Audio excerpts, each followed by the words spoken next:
Hello, welcome back to my channel. If you're new here, I'm B, a digital illustrator and the shop owner of Smudge Toast Studio. Today I'm going to be drawing a cottagecore storybook-like spread of a girl who picked up a mysteriously glowing snail. While I chat a little bit about a topic I'm sure you saw in the title of this vid. Before I get started, I just want to say a thank you to my followers, new and old.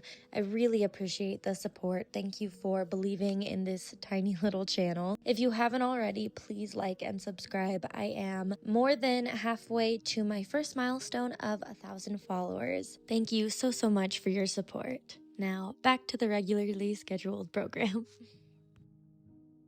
While I draw, I'm going to be talking about every creative's favorite topic, imposter syndrome. Oh yeah, imposter syndrome.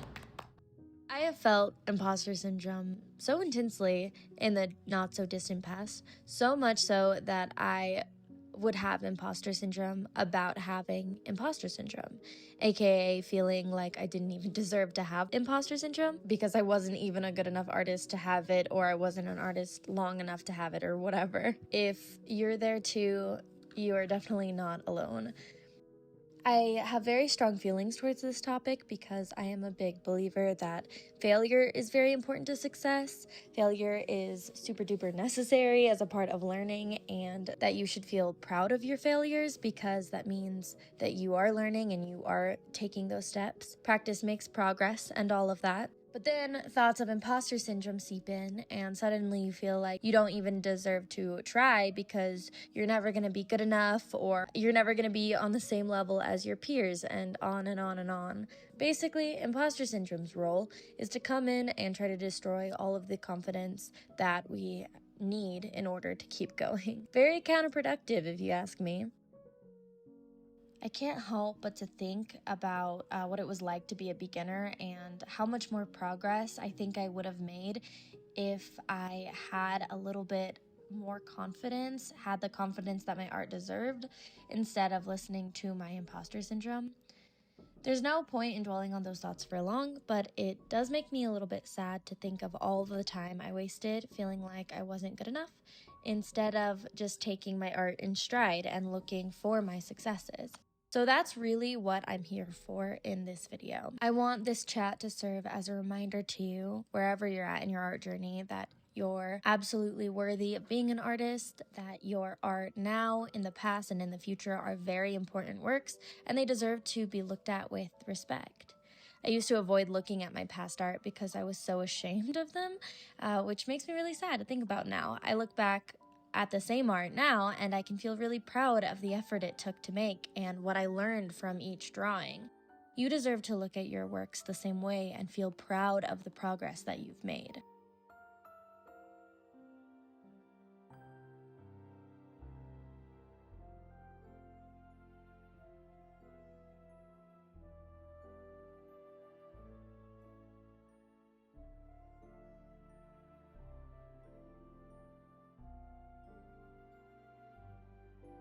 Imposter syndrome is there to invalidate our work and make us feel like there's no point in continuing, or that we don't deserve the success that other artists have.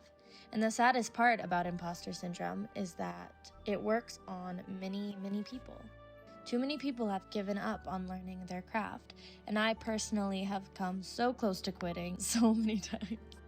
Seriously, if I had a nickel for every time I took a break from art, not knowing if I'd return, I could buy myself and a friend a venti Starbucks.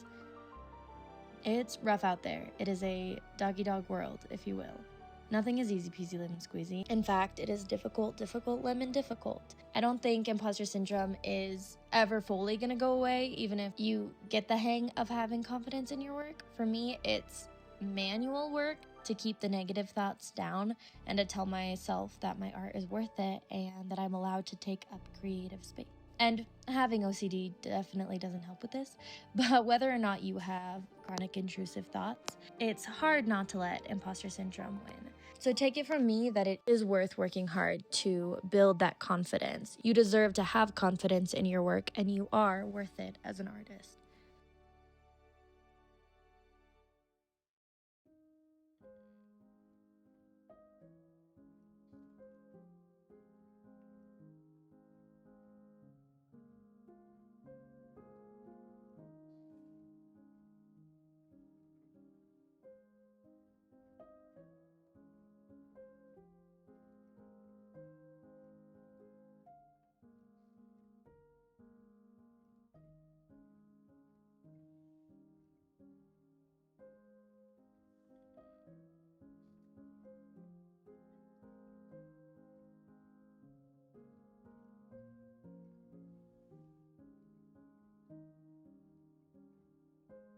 I want to talk for a second about my illustration. The hands that I drew on the girl, they're very less than perfect. I redrew them a few times, and then I got to this point, and I kind of settled with them being like 60% good. On the other hand, pun intended, I'm very happy with the hands that I drew on the bottom, and I just felt like one set of hands was good enough. It makes the most sense to me to take the wins with the losses and just chuckle when they look bad and kind of just move on. So that's that. These hands are what you get in this drawing.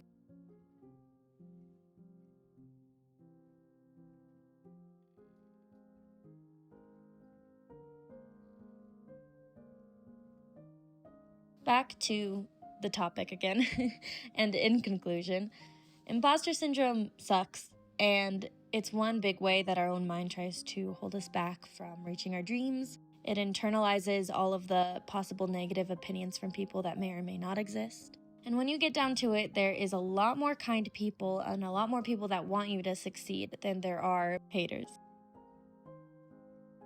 I was listening to a podcast interview with Nara Smith, and they were talking about how hate on the internet is very loud, but love is very quiet.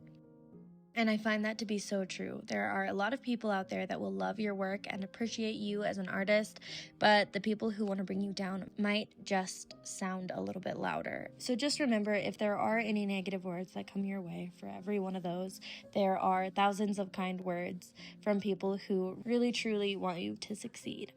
So let me add to one of those kind words and say that you are a wonderful artist, and I'm proud of the progress that you've made every time you draw.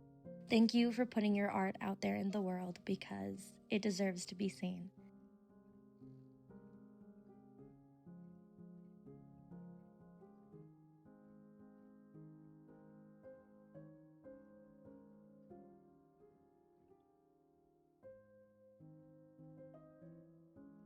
We are nearing the end of the illustration, so I'm just going to go ahead and let the rest of the video play out. I hope that you enjoy the finished illustration, wonky hands and all. I still love the way that it turned out, especially this little snail. I'm gonna have to include more snails in future illustrations, maybe as like a little Easter egg or something, because they're just so cute. I don't know, I feel like I'm on a snail kick now. Thank you guys so much for watching. Like I said in the beginning of the video, your support means the world to me, so thank you so much. I hope you enjoy the rest of this video, and I'll see you in the next one. Bye!